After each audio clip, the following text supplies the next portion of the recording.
All right, 7:53. And I don't know, this may be fuzzy going through the lenses. It's cold this morning. It's Friday after New Year's. This is at the 3rd or the 4th of January already. So we got out. It's below zero and the wind's howling. But it's clear. It's nice. So I have no idea what this day is going to bring. But I've got some good information to share. Well, maybe not good information, but I've got current information to share heading into the weekend. It's going to be a busy one, I'll tell you this. But I'm just getting set up. It's cold and windy. So we'll get this one done and set up the weekend for you right here on this NCOR video. Stick around. A great part of the great outdoors, North Country Outdoors Radio. The straight fishing story and great outdoors glory. All right, it's 8:06, and this is the 3rd, by the way. I had to check of January. Happy New Year. We're going to give you all the latest information right here. We're waiting for things to go. I got both lines in, still thawing things out. It's cold and windy, but it's nice in here. All right, Adrian's Road, they're, as of yesterday evening when they posted this, in a couple of days it may be different, but they're letting half tons drive out there, not pulling anything at Adrian. Now, I thought we'd be further along than this by now, but I think next week is going to be the big deal. Small to mid-sized vehicles, you know, the little stuff, can go out pulling up to 17-foot wheelhouses. Four-wheelers, side-by-sides can pull up to 20-foot wheelhouses. And, yeah, they can do it. All right, that's what they're saying there. Let's go to Wigwams. Right now, they're open to half tons pulling up to 20-foot V-houses. Half tons only this weekend. Starting early next week, they figure they'll go to heavier. So Wigwams further along than I thought. They're good. We were running around the lake in that Argo Sasquatch this week, and we went out by 5 Mile, and there's a lot going on out there, a lot more than I thought, and there were trucks and big wheelhouses everywhere. Okay. So those are the main ones. Here at Long Point, with this cold snap coming by the middle of next week, they'll have a road plowed and all their deals ready to go. So at Long Point, for this weekend, no trucks, but next weekend, that would be about right. I would say it's the 7th. Usually, as I sit out here and wait, we're only a couple of weeks in, but I've been out here a lot. It seems like time has stood still. I want to get out here in the track machine. I want to get my bigger house out.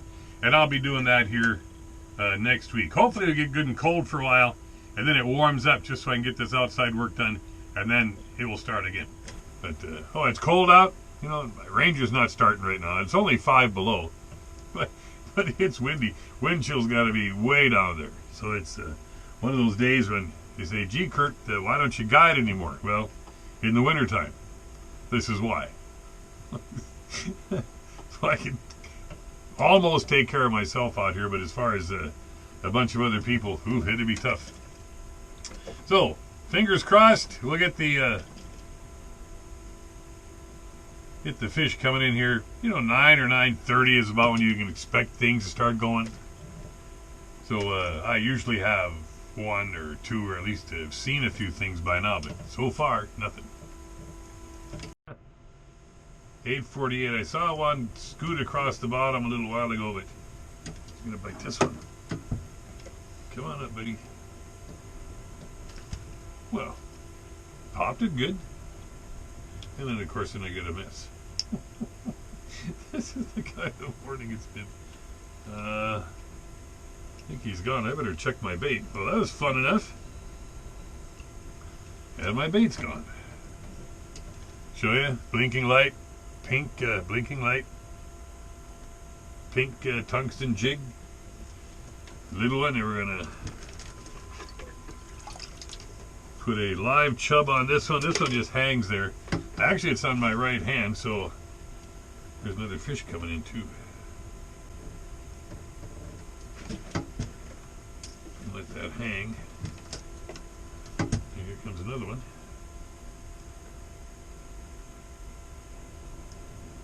These aren't big fish, but hey, I'll take him for the first couple of the morning.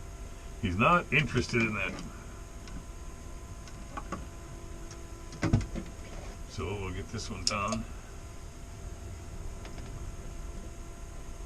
Boy, he is right on it. Here comes my other line. And that fish is swimming away. He's coming back. Here he goes, turned. Ooh. He's bigger now, too. Here he comes. Oh, man, that was nicer. Doggone it. So they didn't want to have anything to do with my little jigging spoon. I'll show you that one in a while. Yeah, that was a little nicer fish.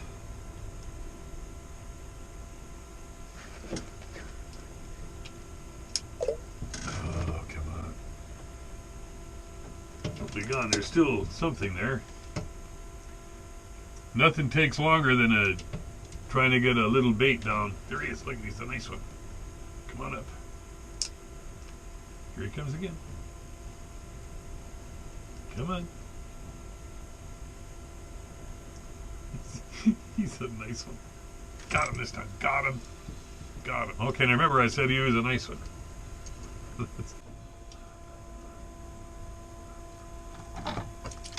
Well, heck.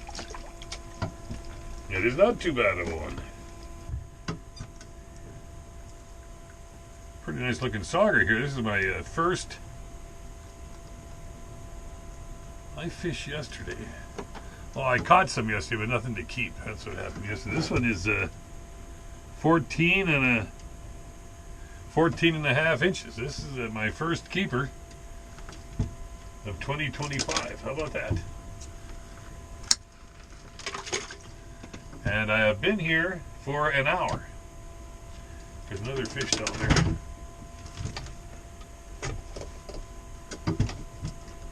We've got this bait here. Come on, buddy. My minnow's still alright on my jig. Maybe I'll catch him one right after another on my little tungsten jig, huh?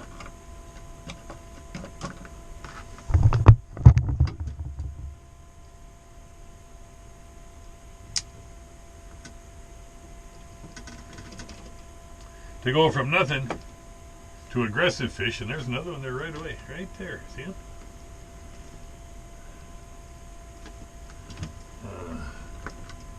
Get both lines going. This is not as big as that last one I caught, but I got him too. Whoa! Well, excuse me. This is a nicer one.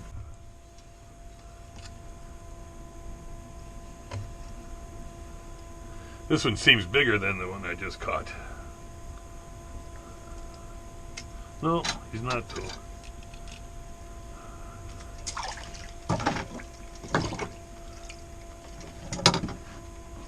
And this is another sauger of about that same size. And this one is, yep, doggone it, this is a carbon copy of the other one. 14 and a half inch sauger. There's a lot of ways to bait a hook, alright? People have their own preferences. I hook the jig way back in the tail. Because I let this one hang, and if I hook them further up into the minnow, it seems like I kill them. Way back in the tail like that, it seems like they can swim around a little bit better. It's you can hook them through the head, you can hook them through the middle of the body, you can kill them, you can try to keep them alive. Yeah, the other day riding around in that Argo Sasquatch was a lot of fun, but I was amazed, and I live up here and I see it. How many people are out ice fishing here? We're out of War Roads, we're out or by Elm, we're out on the sandbar, and that's where most of the action is around Springsteel. It's just right out in front of the resort, which is awfully nice. And there were trucks everywhere over there too. And then over at 5 Mile, which is the biggest surprise, you get out towards the other reefs where Arneson's fishes. There's little villages on every reef, but nothing was huge. I think 5 Mile, and that's not a huge reef. That was the busiest thing that I've seen. And we didn't get out to 16, but I know people have been fishing out there getting out there with snowmobile stuff. There's a nice fish. Come on up, buddy. It's coming up this way. Oh. Come on. Oh, what's he doing? So it's nice to see these people getting out fishing. And we need conditions to get a little bit better, but this is about exactly what a normal year is out here. By just after New Year's, you start seeing more trucks, and by the 10th, the next 10 days will be pretty much everywhere. Again, here at Long Point, they'll get their road plowed. Now, the thing is, at Long Point, there's no road yet, so you can drive just about anywhere if you get out here. But they just have their trails. All right, so set up so little vehicles for now, the ATVs, snowmobiles, side by sides for now. But they'll after the weekend, I'm sure they'll plow their roads out, and then we'll get going next week. That's good news. This guy coming in here.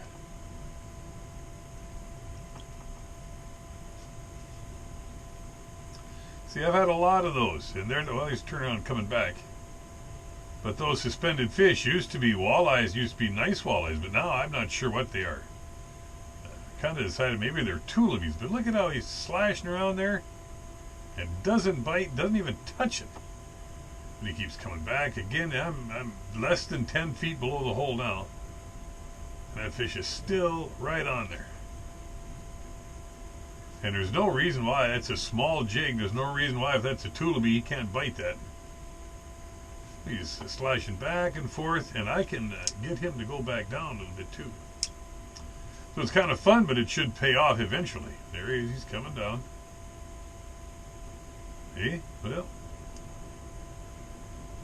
right on it. Boom, that should be a bite there, but it is not. So I'll leave him. He'll probably follow me all the way to the bottom. But they come marching through. And I really haven't seen that before this winter. Those suspended fish were gold, but here he is. Ooh, come on.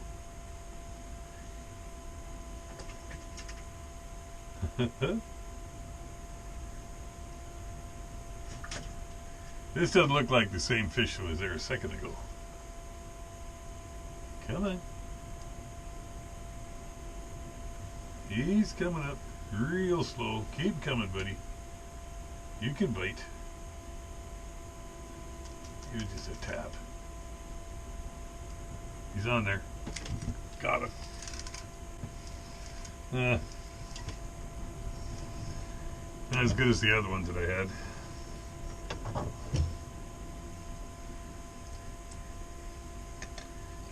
Ooh, well, almost as good. It could be a throwback. He's 13 inches. Yeah, 13. To the release here. There he goes. This looks like a little nicer one, maybe. Got him. No, he's not nicer. But he came right in like he's supposed to. And bit good.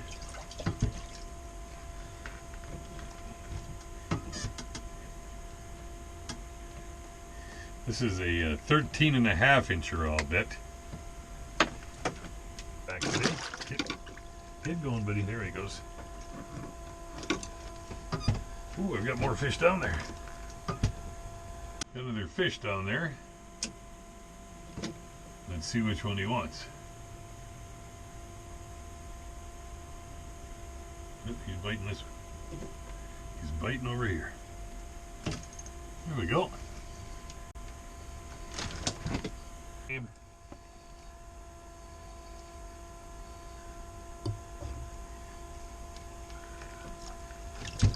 Ooh, what's a burbot? Look at this little burbot guy here. Oh, this is great. Come on, man. Come on. He's coming back. All right, well, try it again. Coming up. He did. Got him. Got him. Jeez. Well, this is wonderful. I should lose every fish doing that. Ooh, look at this tub. This is a big perch. I caught one yesterday, my first one, but this is a lot bigger. Yesterday's was the first perch that I caught. This is a 13-inch jumbo. Here, buddy. And like every perch in the world, he is coughing up, I thought it was crayfish, but it's not. It's bugs. Those bugs that are on the bottom. He's been gorging himself on those. You glad I showed you that? Well, I'm keeping this guy. And I tell you what, I'm not going to be out here very much longer. We've got a ranger that doesn't start out here to deal with. And it's not going to warm up. So I've got 2 saugers and a nice perch, and that perch is almost as big as those saugers. The saugers are 14. That's a 13-inch perch. Nice fish. So I'm probably going to wrap it up here soon. Let me tell you one more thing. Coming to Lake of the Woods, and you're driving a track vehicle of any kind, do not drive those track machines across cracks unless they're bridged. That crack is open this far, you don't want to do it. It's something that comes up every year. Tracks are wonderful. The only thing that could really get in your way with the track is cracks. Remember that. From Lake of the Woods, I'm Kurt Quinnell. That's the report I've got for you, taking into the weekend. All right, I'm not going to stay out here and fish a lot longer, but I appreciate you coming along. Subscribe to the channel so you get these videos as soon as they're released. And I'll see you out here somewhere soon on the ice. And remember, please keep it clean.